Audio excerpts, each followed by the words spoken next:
Police குடும்பங்களை விசாரிச்சுக்கிட்டு இருக்காங்க. இதுதான் அந்த லிஸ்டா? ஆமா. போலீஸ் ஃபோர்ஸை சேர்ந்தா இந்த 141 பேருக்கு தான் ஹீராவோட இன்ஃபர்மேஷன்ஸ் தெரிஞ்சிருக்கும். ஒன்னு இவங்கள ஒருத்தனா இருக்கணும், இல்ல இவங்களுக்கு சம்பந்தப்பட்டவனா இருக்கணும். இவங்களுக்குள்ளதான் கிரா ஒளிஞ்சிருக்கான்.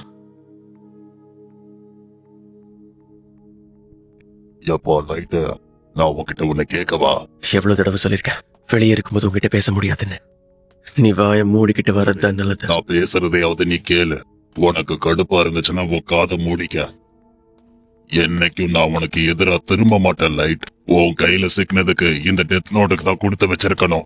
அது மட்டும் இல்லாம நான் உன் கூட தான் சுத்தி ஆகணும். உனக்கோ இல்ல டெத் நோட்டுக்கோ முடிவு காலம் வரும் வரைக்கும் என் நிலைமை தான். ஆனா லைட், நீயும் எல்லு எனக்கு சம்மந்தம் இல்லாதவங்க. யாருக்கும் நான் உதவ மாட்டேன். அது எனக்கு முன்னாடியே தெரியும் ரியோக். உனக்கு இப்பயாவது புரிஞ்சுதே. அதனாலதான் இப்ப வரைக்கும் நான் எந்த கருத்தும் சொல்லாம இருக்கேன். நீ என்னமோ பண்ணி தொலை, நான் விட்டுட்டேன் லைட். ஆனா நீ சாப்பாடெல்லாம் கொடுத்து உன் ரூம்மேட்டா வச்சிருக்க. என்னாச்சு ரியோக் உனக்கு? திடீர்னு இப்ப ஏன் இதெல்லாம் பேசிக்கிட்டு இருக்க?